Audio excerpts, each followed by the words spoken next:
Some civilian people, those who are non-combatants and those who are not engaged directly and practically in warfare in the battlefield. They are living in their houses, in their families, they are doing their jobs, they are going to the mosques, their churches, their synagogues. They are engaged in their own civil, personal, their own matter.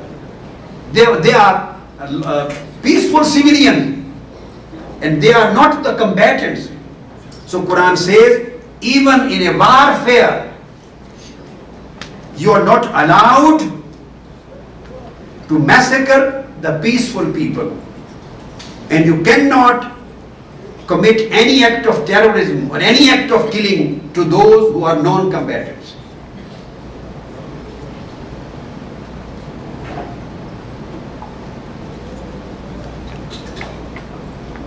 Keeping this aspect in our mind, since Islam does not allow the killing of peaceful people, they may be Muslims, they may be non-Muslims, and the life of both is equal. Killing, the criminal act of killing a non-Muslim is the same as the criminal act of killing a Muslim,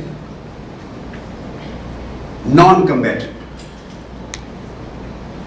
So if the fundamental teachings of Islam demand this kind of character of a Muslim, that we are not allowed to kill the people, peaceful non-Muslims, even during the warfare, we are not allowed to kill women, we are not allowed, I am taking of the soldiers who are actively participating in warfare, in the battlefield.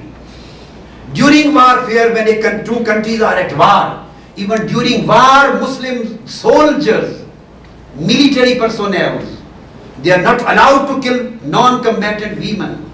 They are not allowed to kill the children. They are not allowed to kill the priests and monks and worshippers in the churches and synagogues and temples. They are not allowed to kill the farmers. They are not allowed to kill the agriculturists. They are not allowed to kill the traders and business personnel. They are not allowed to kill the diplomats and ambassadors. They are not allowed to demolish the buildings and houses. They are not allowed to cut down the fruit-bearing trees. They are not allowed to create any destructive act in human populations. I am talking of during the warfare.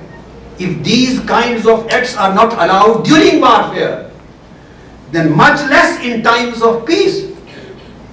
Then how these acts can be allowed in the time of peace? When innocent people busy in their own daily routine, their works, all of a sudden a suicide bomb comes or a terroristic act takes the lives of hundreds and thousands and dozens of people.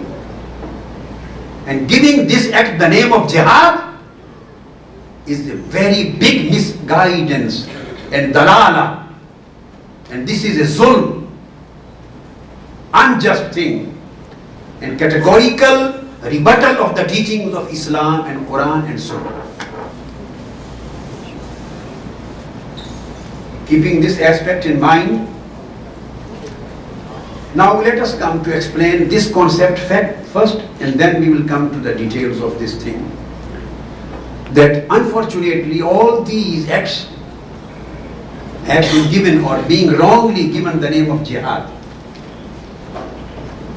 So let me explain what jihad is and what is the basic difference between these kinds of terrorist acts or terrorism and Islamic concept of jihad.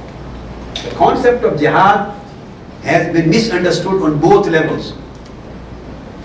At the level of the non-Muslims and the Western people, they are also not aware of the real concept of jihad. They have misunderstood it. And there is a long history of reasons of misunderstanding. And the Muslims are also misunderstood in this concept of jihad. Whenever the word jihad is used, automatically minds perceive the concept of fighting and killing and massacre. Let me explain number one by one. There is no sense of killing and fighting in the world of jihad itself. Jihad means just a struggle, striving for good cause, and that's it. In Quran, there are 35 verses revealed by Almighty Allah, 35 verses which contain the word or commandment of jihad, expressly or in the different forms of derivatives. The word jihad is used in Quran in 35 verses. Now, it will be a very interesting point of many of our brothers and sisters that jihad does not mean killing, or even does not mean fighting. Jihad has its meaning has a broad spectrum and multi-dimensional. It contains multi-dimensional meanings. It is applied for many good acts and good activities. For example, struggle, spiritual struggle for self-purification, cleansing of your heart and soul from evil wishes, from lust, from bad emotions, to improve your moral, ethical and spiritual situation of your inner self, cleansing, spiritual cleansing of inner self, and getting rid of bad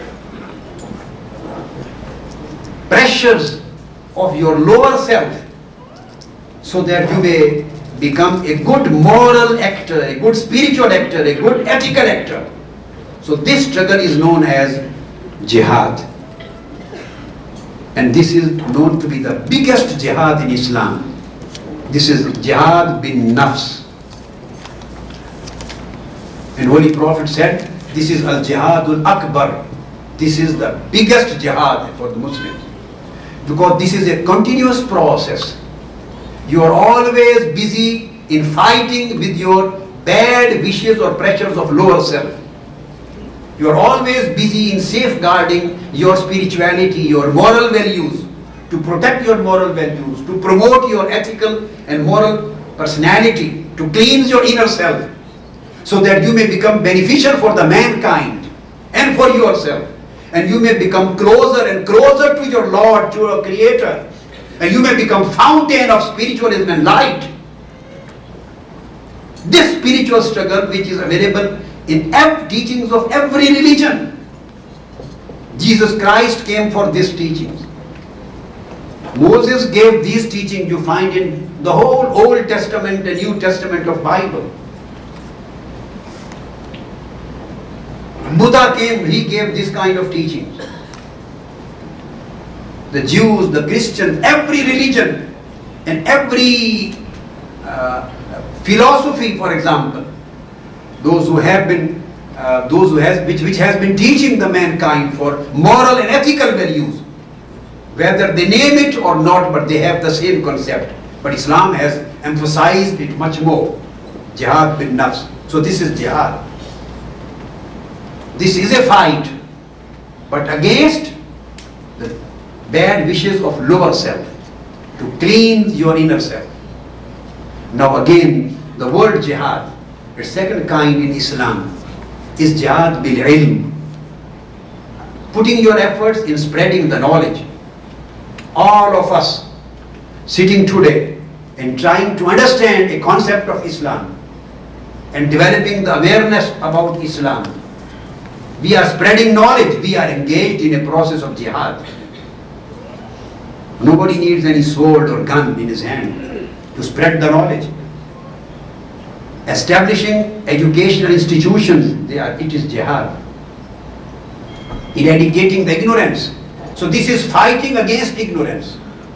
This is fighting against illiteracy, to upgrade the literacy level of a society, to upgrade the level of awareness of a society. to provide education to every single kid of the society. And that education doesn't mean only the religious. It can be secular education too. All kind of education. This is an open concept. Every area of education. If a struggle is put, an investment is done for education, this act is jihad. Jihad bil ilm. Number 3, jihad bil amal. The third kind of jihad.